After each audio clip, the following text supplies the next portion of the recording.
पूरे महाराष्ट्र में गणेश उत्सव की धूम है। 11वें दिन गणपति बप्पा की विदाई बड़े धूमधाम से की जा रही है। ऐसे में मुंबई कर बप्पा के दर्शन के लिए सड़कों पर उतरे हैं, तो वहीं सामाजिक संस्थाएं भी भक्तों की सेवा भाव के लिए समर्पित है। इसी क्रम में बात करें मालाड पश्चिम में स्थित जीवन ज्योति सामाजिक संस्था की, तो ये संस्था पिछले 11 सालों से गणेश भक्तों की सेवा करती आई है। खासकर आज कई प्रकार के व्यंजनों के साथ बप्पा के भक्तों का स्वागत कर रहे हैं। जीवन ज्योति सामाजिक संस्था भक्तों के लिए वड़ा पाव, मिसल पाव, जलेबी, रबड़ी जैसे मिष्ठान की व्यवस्था की है, जहां करीब 25,000 से ज्यादा भक्त बप्पा के प्रसाद रूपी व्यंजनों का लाभ लेते हैं। ऐसे में आयोजक परशुराम शर्मा और आकाश शर्मा ने क्या कुछ कहा, आइए नजर डालते हैं सुप्रीम समाचार की इस खास रिपोर्ट पर। पूरे महाराष्ट्र में गणेश उत्सव बड़े ही धूमधाम से मनाया गया। आज 11वें दिन बप्पा की विदाई हो रही है। बप्पा की विदाई लोग नम आंखों से भी दे रहे हैं, तो वहीं बप्पा के भक्तों के लिए सेवा भाव के लिए सड़कों पर उतरे हुए हैं। मैं आपको दिखा दूं कि ये मालाड का नज़ारा है, जहां पर देख सकते हैं कि जीवन ज्योति सामाजिक संस्था है। ये सामाजिक संस्था वड़ा पाव और कई प्रकार के व्यंजन भक्तों में वितरित कर रही है। ऐसे में हम बात करेंगे इस संस्था के आयोजक से कि इसके पीछे इनका उद्देश्य क्या है और सेवा भाव समर्पण किस तरीके का है। क्या नाम है सर आपका? मैं परशुराम शर्मा, जीवन ज्योति सामाजिक संस्था का संस्थापक अध्यक्ष। ये संस्था पिछले 11 सालों से कार्यरत है और शैक्षणिक क्षेत्र में खेलने के विषय में, बच्चों को जागरूक करने के विषय में, महिलाओं के प्रति अवेयरनेस बढ़ाने के विषय में, उनको जागरूक करने के विषय में, और गणपति का पंडाल लोकमान्य तिलक जी ने जो करके गए थे, एकजुटता का एक मैसेज देने के लिए और लोगों की सेवा करने के विचारधारा से जुड़ते हुए हमारे सभी मंडल के पदाधिकारी कार्यकर्ताओं ने कहा इस तरह का कार्यक्रम का नियोजन किया जाए, तो हमने नियोजन किया। जो पहले काफ़ी वर्षों से मैं देखते आया था कि सब पंडालों में सिर्फ पानी और वड़ा पाव की व्यवस्था जहाँ तक होती थी, तो मैंने उस विचारधारा को, उस चीज़ों को तोड़ते हुए हमने हर साल यहाँ पे नियोजन के रूप में खाने के रूप में कभी छोला भटूरा, छोले भटूरे, वड़ा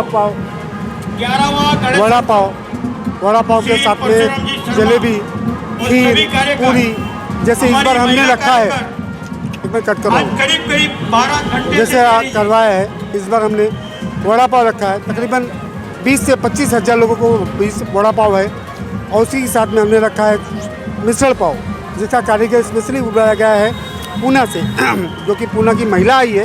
उन्होंने तकरीबन 25,000 लोगों के लिए मिसल पाव बनाया है। आप वहाँ पे कचरों का ढेर देख सकते हो, जो यहाँ पे प्रोग्राम ख़त्म होने के बाद मुझे, मेरे कार्यकर्ता, हम लोग सब उठाएंगे और रोड को स्वच्छ करके जाएंगे।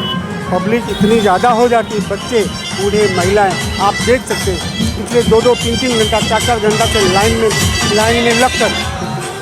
में लगकर वो लोगों को सेवा दे रहे हैं।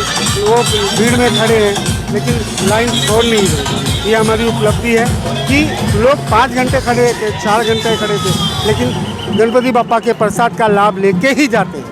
बहुत बहुत गणपति बप्पा मोरया। इसी के साथ हम और भी लोगों से बात करने की कोशिश करेंगे। इस आयोजक कमेटी में कहीं ना कहीं आकाश शर्मा का भी एक अहम भूमिका होता है। आकाश जी, आपसे भी जानना चाहूँगा, कार्यक्रम के पीछे आपका मेन उद्देश्य मैं आपसे जानना चाहूँगा, आखिरकार उद्देश्य क्या आपका? उद्देश्य मतलब सर, हम हर साल 11 वर्षों से कर रहे हैं। देखिए, गणेश जी की सुंदर सुंदर प्रतिमाएं यहाँ आती है, हज़ारों की तादाद में यहाँ लोग आते हैं, हज़ारों की संख्या में। तो ये हमको ये पसंद है करना। इसके पीछे भावना या उद्देश्य, ऐसा उद्देश्य कुछ नहीं, हमारी भावना है बस। ऐसे कई बड़े कार्यक्रमुं के माध्यम से लोग अपनी राजनीतिक जो श्रेय है उसको प्रगटाते हैं, कहीं ना कहीं राजनीति में कहीं उतरने की कोशिश। नहीं, मुझे नहीं समझ, आपका प्रश्न थोड़ा अटपटा लग रहा है। अब मुझे नहीं पता आपको किसने का ऐसे पूछने के लिए। राजनीति का इससे कोई लेना देना नहीं है। अच्छा, आपके मंच पे मैंने देखा कि असलम शेख भी आपका मंच साझा करते कई बार, और ऐसे में आप कहीं ना कहीं आपके पोस्टर अगर देखे जाए भारतीय जनता पार्टी से कहीं ना कहीं आप ज़्यादा प्रेरित नजर आते हैं आप। तो असलम शेख जी हमारे यहाँ के लोकल विधायक है, कांग्रेस के हैं। हमारी पार्टी की, उनकी पार्टी की विचारधारा अलग है। इसका मतलब वो इंडिविजुअली वो व्यक्ति से हमारी दुश्मनी थोड़ी ना है। और ये मंच सभी के लिए, यहाँ पे मनसे वाले भी आते हैं, एनसीपी वाले भी आते हैं, बीजेपी वाले भी आते हैं। तो आप हम थोड़ी ना किसी को रोक सकते हैं। सार्वजनिक मंच है, किसी पार्टी का मंच नहीं है। बहुत एग्रेसिव लग रहे हो आप आज। नहीं नहीं, एग्रेसिव की बात नहीं, आपका प्रश्न गलत है। इसके लिए मुझे ऐसा लग रहा है कि आपको किसी ने पूछने के लिए कहा है ना? ऐसा नहीं है, ऐसा नहीं है साहब, ऐसा है हमारे यहाँ पे हम लोग सब आरएसएस संगठन वाले लोग हैं। मेरे से ज़्यादा एग्रेसिव लोग इस जकरिया रोड में मलाड वेस्ट के अंदर, मेरे से ज़्यादा एग्रेसिव, मेरे से ज़्यादा पुराने, मेरे से ज़्यादा कट्टर लोग हैं जो इस तरीके का सेवा भाव करते हैं। हमारा सिर्फ दिख गया, मेरे से ज़्यादा करने वाले लोग भी हैं जिनका दिखता नहीं है। और ये हमारे संघ की संस्कृति है, हमारे संघ वालों ने हमको ये शिक्षा दी है, ऐसा बताया हुआ है। तो ये हमने जो संघ से सीखा, हमने कि हमको सोशल कार्य करने चाहिए, हमको समाज को कुछ देना चाहिए। हमारे संघ में एक गीत है, देश हमें देता है सब कुछ, हम भी तो कुछ देना सीखे। सूरज हमें रोशनी देता, पेड़ सदा देते छाया, सुमन सुगंध सदा देते हैं, हम सबको फूलों की माला। तो हम भी तो कुछ देना सीखे। ये जो देने की भावना है, ये हमारे संघ से हम में आई है।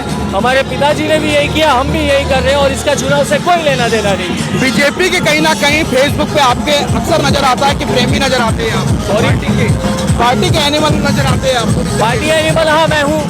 अगर मुझे नाच गाना पसंद है, ये मेरी पर्सनल, मेरी निजी ज़िंदगी है, इसका इस सोशल जीवन से क्या लेना देना साहब? हर व्यक्ति, कौन सा व्यक्ति पार्टी नहीं करता? पार्टी से क्या आपका अर्थ है, मैं नहीं समझ रहा हूँ। और मुझे ये प्रश्न बहुत ही आपका ऑब्जेक्शनेबल लग रहा है। अब कौन सी पार्टी की बात कर रहे हैं? मैं नाच गाना करता हूँ, मैं दोस्तों के साथ एंजॉय करता हूँ, मैं घूमता हूँ फिरता हूँ, मैं भी परिवार वाला आदमी हूँ, मेरे भी बीवी बच्चे हैं, मेरे भी दोस्त यार हैं, मैं भी 35 साल का लड़का हूँ यार। तो आप क्या सोचते हैं कि मैं कोई 80 साल के आदमी की तरह पहाड़ों में जाके बैठ तो सकता हूँ नहीं? और सोशल कार्य करने वाले को पाबंदी है क्या कि वो नाच गाना नहीं कर सकता? ऐसा है क्या?